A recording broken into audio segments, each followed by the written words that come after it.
Welcome to Ep.7 of our Sheepgate Q&A. It's already our 7th question, which is kind of cool, kind of crazy. But we are today looking at the question of the week asks, what are some questions we can ask ourselves to be better stewards of our time and resources? So the question is asking for more questions. And finding a balance between being too lazy or too busy. Excellent question. So I think this question centers around our responsibility as creation to be good stewards, faithful stewards of our time and resources. Essentially put together our life, right? Just fundamental. So there's a couple of fundamental principles that, of course, as Christians we need to understand. Number one, life is a gift. No one, declared themselves into existence. Nobody conjured themselves into existence. And so we need to understand that our life in and of itself is a gift from God. If we're created, then life in itself is not really ours, right? It's not ours to, it's not proper as a believer to think of our life to be property of ourselves, right? Because as soon as we start thinking that, my life is mine and I need to live it the way that I want to live it, we start doing the exact opposite of what our question today is asking about, which is being a good steward. And so that's principle number one. Principle number two, we need to understand we are stewards, right? So I like how the question assumes this understanding that as believers, if we're creation and life is a gift, then all things within life, that's time, resource, that's gift, talents, whatever it may be, we are to use, as Paul would say, unto the glory of God, right? And so we're supposed to be good stewards. Now, what is a steward? A steward, by definition, I don't know the exact, dictionary definition. You can look that up. But the definition, of course, is that which is a steward is one who is in charge of managing or taking care of or being a caregiver or caretaker of something that which is not their own, right? And so, back in the days, there were, and even today, actually, there are stewards, right? People we entrust to take care of our own thing. Like, a good example of this is like someone like a financial advisor, right? You give them your money, or, the bank, for example, is, in a sense, our financial steward. We give them money, we put it into the account, and then they manage it for us to, gain a profit and give us back some interest. And so, stewardship, the idea of stewardship is taking that which is not our own and recognizing that what we have in our possession is not really our own possession. It's not our property. And although we're not the owner, we are to treat it as if we are the owner to maximize. A good example or a good parable we see in Scripture, of course, is with Jesus when he talks about the parable of the talents, right? And in that, I think it's Matthew 25, in that, of course, there is one who is given 1 talent, 3 talent, 5 talents, and the one who's given 1 talent just buries it and doesn't do anything with it. And you would think, he didn't lose the 1 talent, but still the master is displeased. You haven't been a faithful steward over that which we've entrusted you with it. So we are to take what we have and not just bury it and just be like, whatever, I'll just keep it safe, right? Even in the very beginning in Genesis, when Adam and Eve are created, Adam is given a responsibility to have all authority over all of creation under him. That's the animals and the plants and everything, and he gets to name them, right? And he's entrusted to be the caretaker of the garden, the steward of all that God had created, right? Because he is, of course, the one made in the image of God. And so whether it be our time or resources, we're supposed to steward them faithfully. What does it mean to steward then? God's things, like God's time and resources and life that he's given.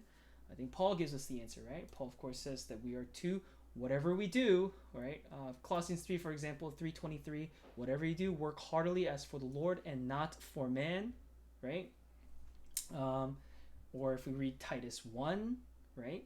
We see for an overseer as God's steward must be above reproach. Now, of course, this is talking about eldership and leaders and etc. But it also gives us a good template of what a godly person is to be like, right? A God's steward. He must not be arrogant or quick-tempered or drunkard or violent or greedy for gain, but hospitable, a lover of good, self-controlled, upright, holy, disciplined, right? He must hold firm to the trustworthy word as taught, so that he may be able to give instruction in sound doctrine, and also to rebuke those who contradict it. So, of course, that's a standard for an overseer, but some of those things I think are universal to all members of the church, right? Something we can all strive to be, right? It's qualities that we should seek to be, right? And so the word, this understanding of stewardship over everything that God has given us is truly important. Hebrews 13:5 gives us some advice too. Keep your life free from the love of money. Jesus, of course, tells us that in Luke 16. Be content with what you have, for he has said, I'll never leave you nor forsake you, right?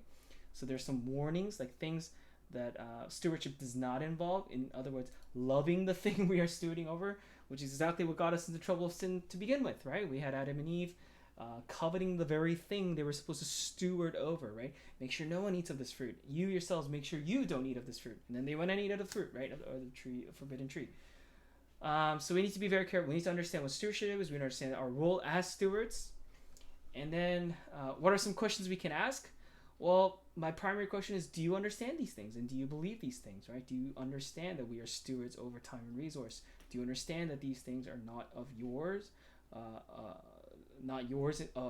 to possess or to have ownership over, but that it is God's, and it is rightfully God's? Do you understand that fundamentally?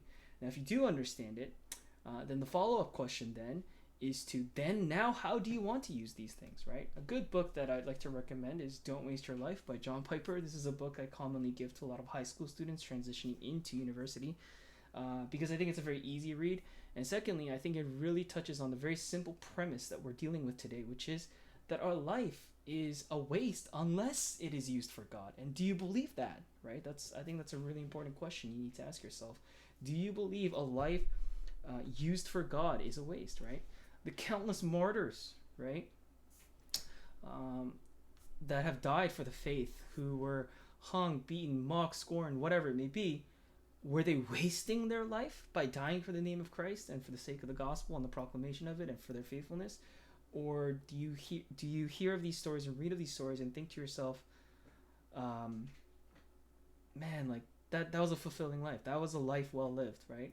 Or do you look at those stories and go, man, they could have had a better life. They could have had more in their life, right? They could have done more, right, with their life. And so that, constantly our sin in our flesh and the world around us is contradicting this understanding, right? And so we need to be very cautious of that. So maybe start with those questions.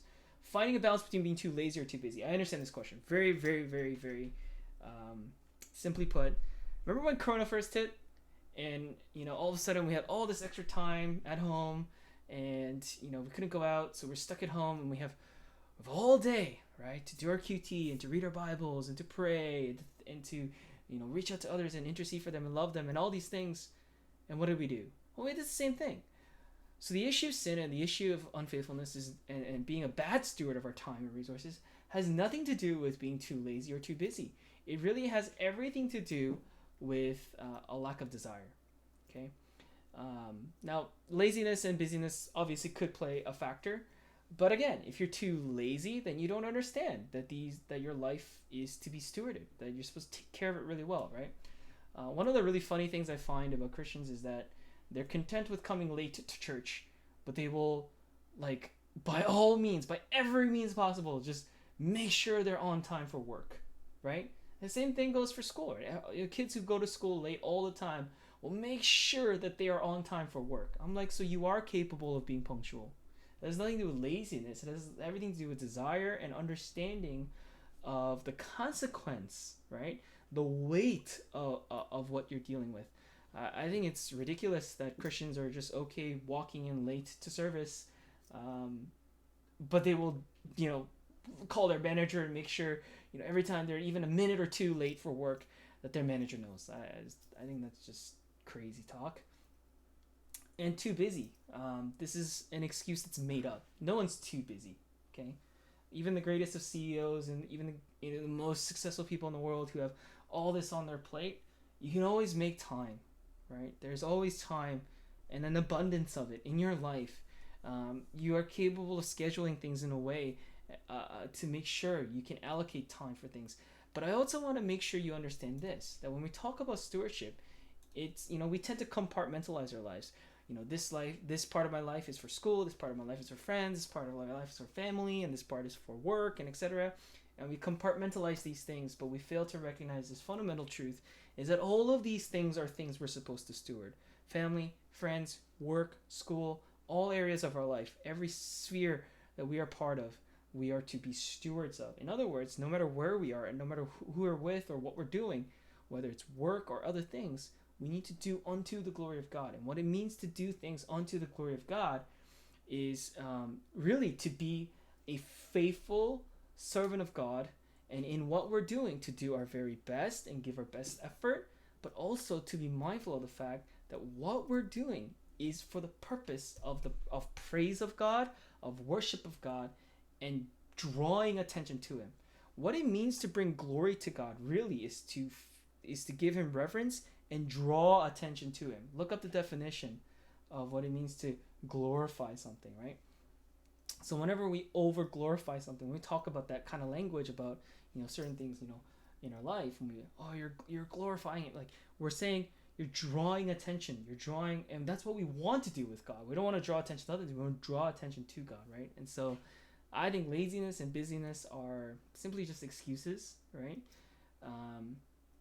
And we need to come to grips with the reality that in our life, that it's not about finding balance between laziness and busyness.